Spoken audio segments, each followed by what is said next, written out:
Hey guys, Ollie the Tea Guru. I'm tasting another raw. This is Menghai 2011 Spring or Spring of Menghai. Right. So this is 2011 Guangdong storage.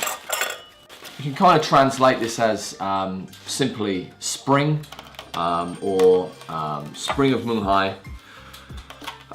It has a blend of 2009, 2011 early spring material from Menghai. You can see here by the cake, the Guangdong storage has really browned this off nicely. Lots of buds in here. Recipe looks similar in nature, I guess, to the 7542. Yeah. Let's brew some of this stuff up. As part of the course, for me at the moment, I'm simply using a small guy one. I'll put in about 5 grams, maybe a little bit more. I'm just going to use some of these leaves. They're a bit loose here. So, are you guys getting bored of all these Puerh reviews? I feel. You know, I do a lot of these, of course. I sell a lot of Puerh. But I think it's really good to do videos on as many teas in my store that I can for you guys. So before you buy, you haven't just got a text description of the tea, but also my thoughts towards it as well, which I think is great. But if you guys have any ideas for a format or maybe some questions you might want asked, we could look into that as well. So, you know, to try and mix things up a bit, I will be doing, and I've been asked to do a few oolong reviews as well, because I haven't really done any. I really am very sort of Puerh centric, but I think I owe it to you guys to do a few oolong reviews. I have a few of them coming soon. Let's dig into this one. Wow. Compression's lovely, it's lovely indeed. Very nice. I mean, this just comes off really easily. Very small leaves here. So, early spring, I suppose, is going to have smaller leaves anyway. But it looks like their recipe, they're not using broad leaves, etc. So let's do a rinse.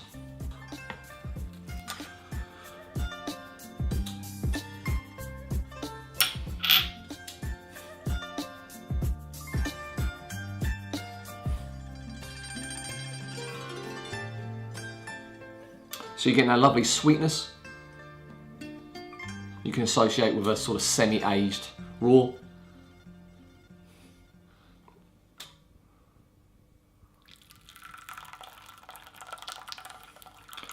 Colours coming out are turning yellow, so kind of a dark yellow, touch of kind of apricot in the aroma, touch.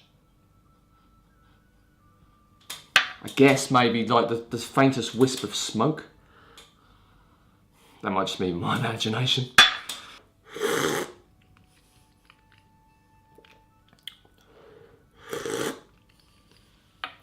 Even though this has been sitting in Guangdong for 7 years, it's still a bit sprightly, you know.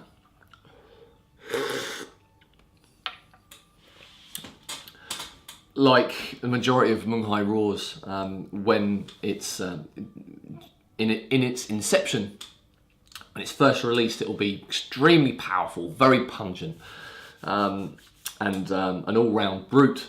I'm sure this one was no exception.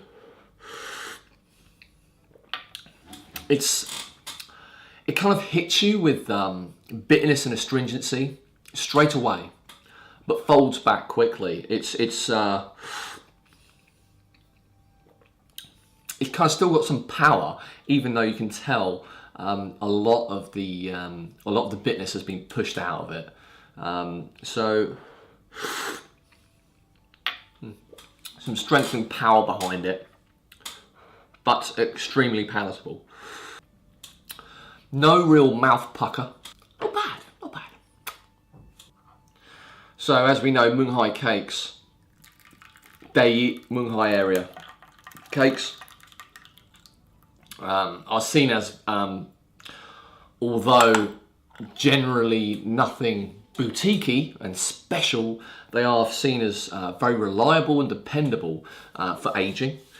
The aftertaste on the first round, it's here and it's subtle, kind of like a pollen or nectar kind of aftertaste. Only really noticeable when I sort of exhale through the mouth. I feel that this tea is kind of on the cusp of its awkward years, and is probably moving into more interesting territory. Round two. A little bit more fruity. Yeah. The broth itself is well, how do I describe?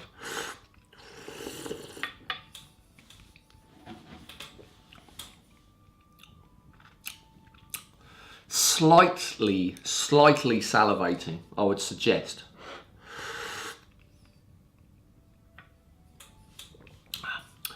The first infusion, you know, there wasn't much going on in terms of flavour. You could get the power behind it.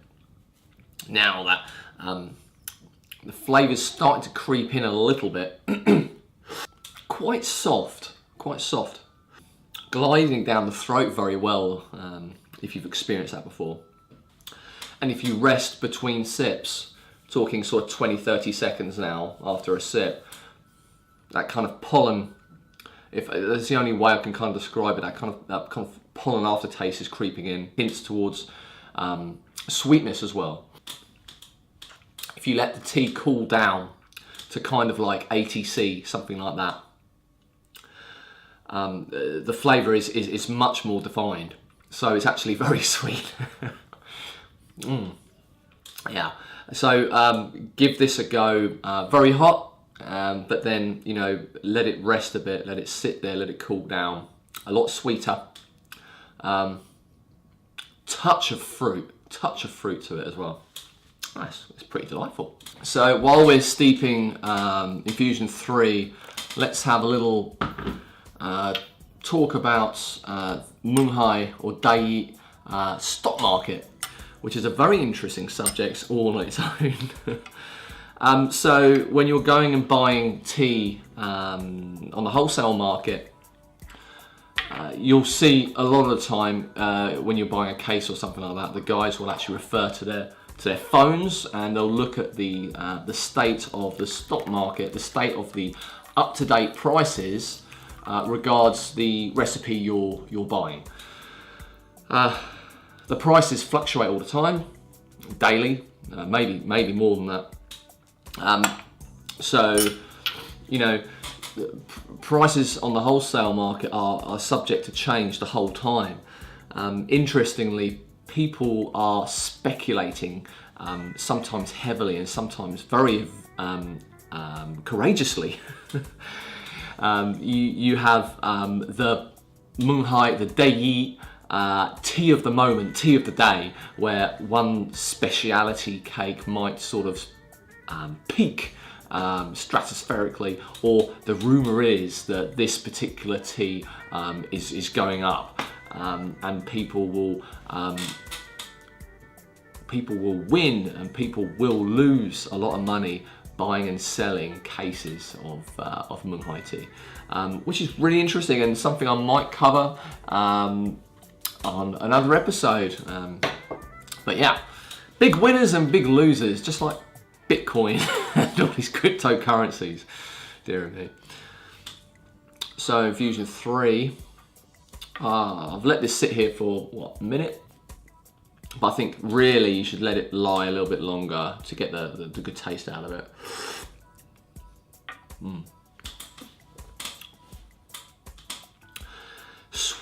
Sweeter, more bitter, more rounded. I'd say that the further the tea's going along, it's getting orange now. I call this an orange colour. This is 2011 cake. Batch number 1 or batch number 001. Dayi tea, when it hits that 10-year mark, kind of bumps right up in price. So if you like your aged Dayi Sheng, you really want to buy it under 10 years old, otherwise you're going to be paying a hefty amount for it. So Dayi teas, they are pretty sort of basic, I'd say. They're a big factory. Nevertheless, when they sort of age, they do get lovely and sweet, and you know, the 7542, when it hits that sort of 10-year mark, sweetness coming in now, that's good. You know, everything starts to change. In fact, 7542, I remember sort of tasting it when it was 3 years old. It was brash, and I wondered what all this hype was about for 7542. I let it sit there.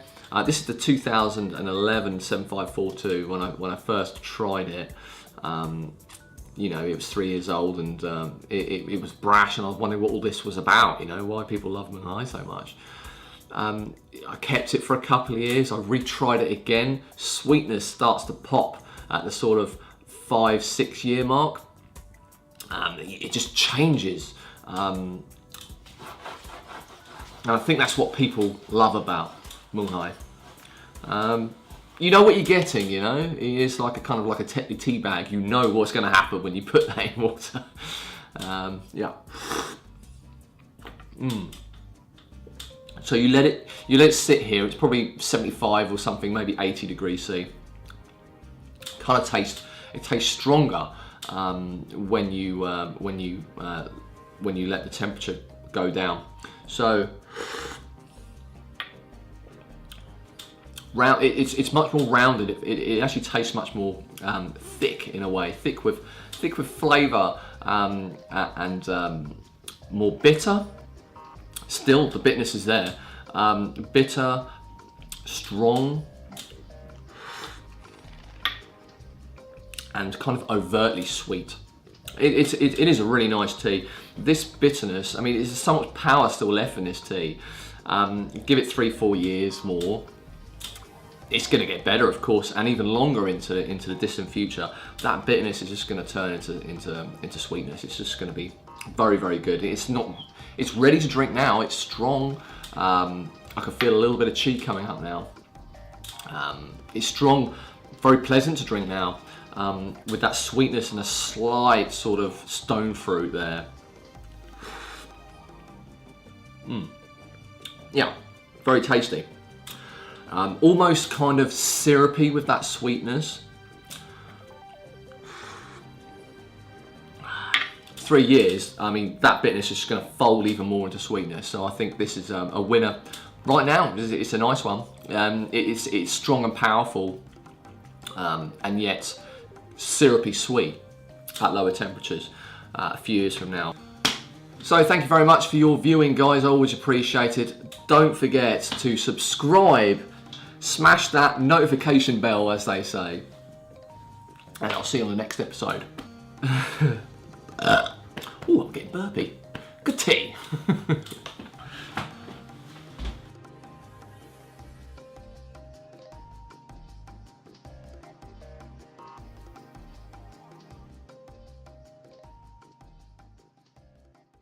Offers green tea, white tea, black tea, oolong tea, and we absolutely love Puerh tea, with offerings of Misty Peaks, Yunnan sourcing, Menghai, and Shaguan. We regularly visit Hong Kong and Guangdong, sourcing out very interesting and special cakes for your tea table. Green Tea Guru, based in UK with worldwide delivery.